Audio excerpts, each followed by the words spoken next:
So what a crazy day in the market, and especially I was talking to people and telling people that this is the time to load up the boat and not actually get scared because of the sell-off that we're getting recently.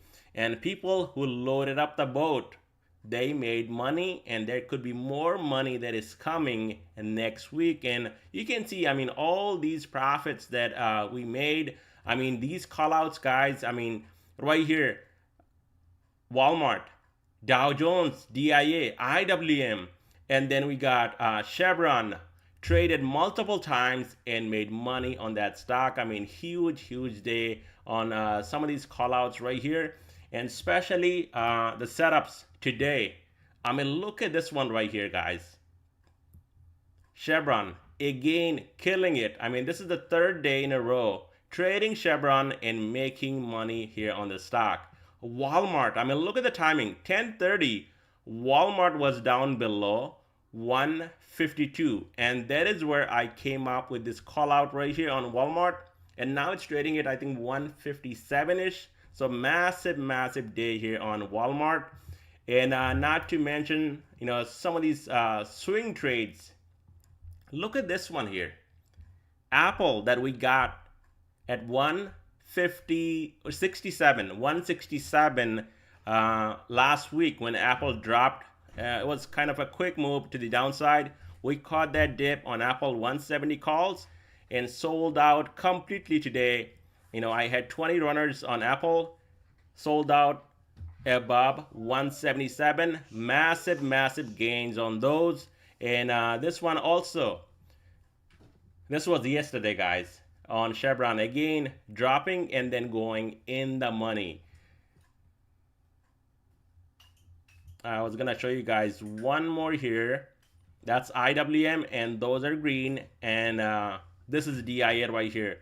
336 calls, pretty much going in the money today. Now these setups, yes, all the setups are not winner all the time. I lose one or two here and there, but most of the time, if you're winning one or two losers in this market, it's nothing. I mean, there is nobody out there can win every trade, and we try to win every trade as possible in this market. And so far, for this year, killing it. Now here's also my X account, and if you're on there, you can give me a follow right here. And I did not cover the market yesterday, but I did send out this chart right here saying that we could see a breakout, and look at what happened today. VIX, look at this. We got this bearish engulfing candle right here, and then what happened? A topping tail candle right here, followed by a massive VIX crash Friday, and that was huge, guys. And that is why, some of these levels that I put out, they work. And also all my videos are coming out right here. Look at DIA, and that was on the 3rd of this month. Oversold, short into the hole. I mean, look at this. Why would you go and short right here? This is the time to buy the dip. Look at right here. Time to load up the boat, block out all the noise. Extreme fear. 20. Yesterday came down to 16, and what happened today? Every time it works. Massive face ripper today. We saw to the upside, and people who shorted today got destroyed. So that is why you do not go and short right into the hole. Now another thing, guys, yesterday I did not cover the market.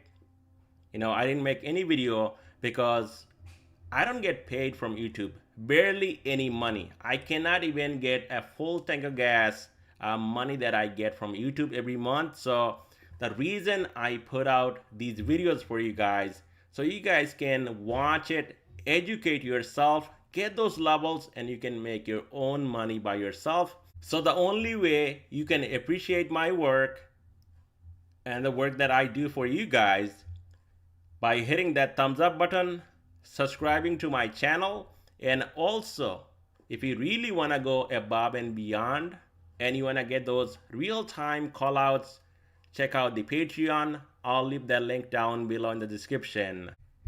Dow is up 0.87%, nasdaq up 1.60%, S&P up 1.18%, and Russell 2000 finally up green on the day, close to 1%.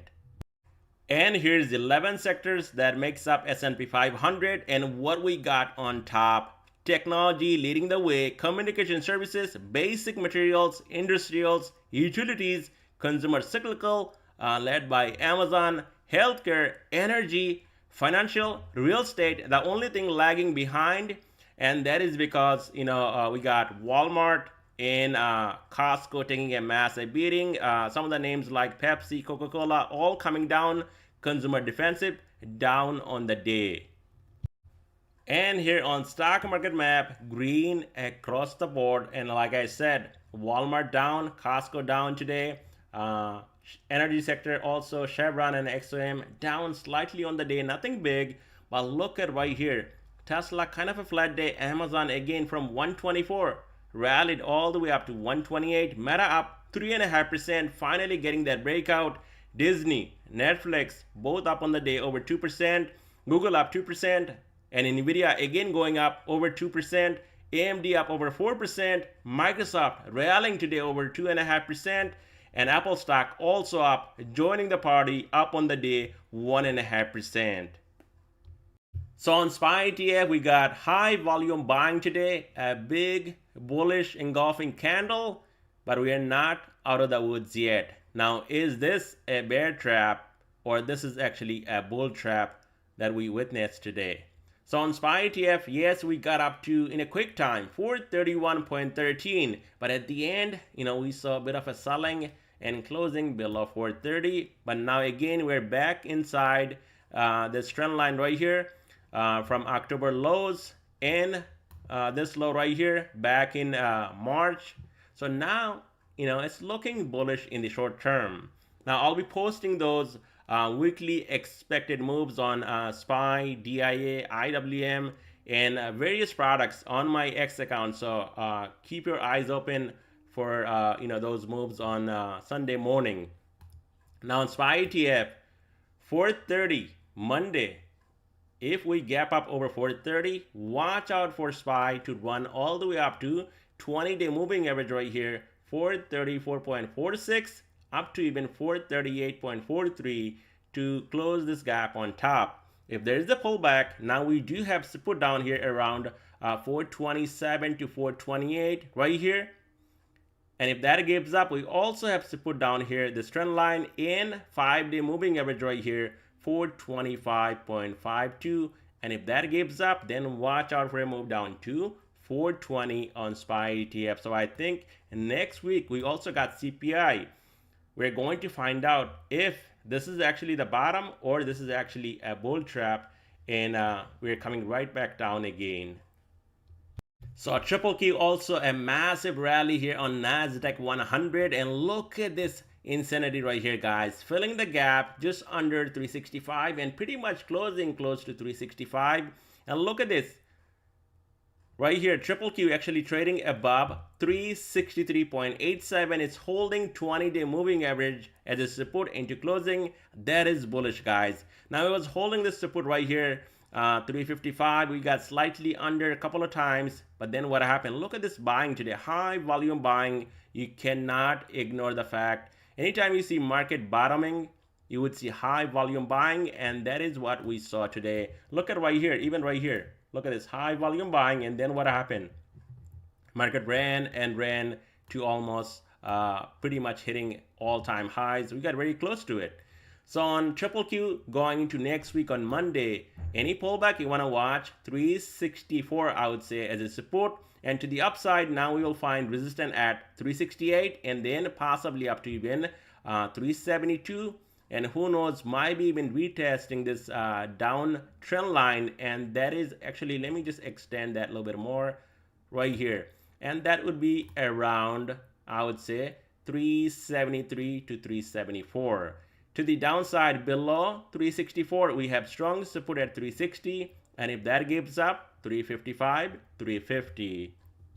So on IWM, what I said in my last video that there is more upside on IWM than downside. there could be another $6 to $8. Worst case scenario, maybe even $10 to the downside, all the way down to 160. But look at the upside. You got $30. This thing can go all the way up to 200, and that would be huge. And that's why, I bought some shares of IWM, and those are green right now, and I'm not selling anytime soon. I'm looking to add, if this thing actually breaks below 170, definitely I'm buying even more. So we got high volume buying on IWM also today. Is this the bottom? Well, I wish I can tell you this is the bottom right here, but we got a hammer candle on Thursday, and then we got some follow through on Friday. Or actually, we got some follow through on Thursday, and we got a hammer candle on Wednesday, and now today, Friday, we got a bullish engulfing candle, at least with high volume buying today. So IWM now trading above, especially 172, holding this support right here, and we also have support down here at 170 and then 168. Now, next week, Monday, IWM can hold 172, the next stop 175, 178, and then the gap above close to 180. So keep an eye out for IWM. There could be a big rally that is coming right here on Russell 2000 ETF IWM. On Dow Jones, it's up 0.88%, and look at this massive move. I mean, I knew it in the morning that this thing would break and possibly will hit 336, and that is my strike. 336 calls for DIA and going pretty much in the money. High for the day, 335.64. Now, if you look at my screen, I knew exactly this morning this thing was breaking out from this candle yesterday and day before, and making a new high and going above these two candles right here from Wednesday and yesterday, Thursday. And that was bullish right here, that DIA breaking above these two candles right here. It's heading higher all the way up to 336, and this is exactly what we got. So on a pullback Monday, you want to watch 332, 330 as a support. To the upside, you want to watch 336, and if that breaks, a quick trip all the way up to 340 possible, and then maybe more upside above 340 to this gap, 344.20.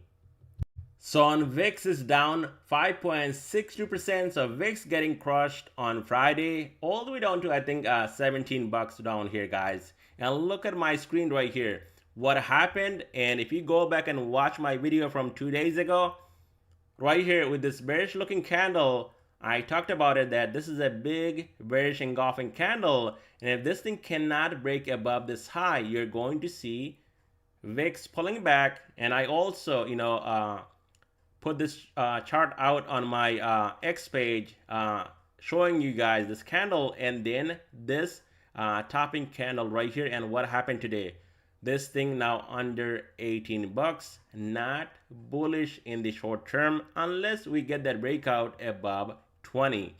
So next week, you want to watch resistance on VIX at 18 and the support down here around $16, and that's all you need here on VIX.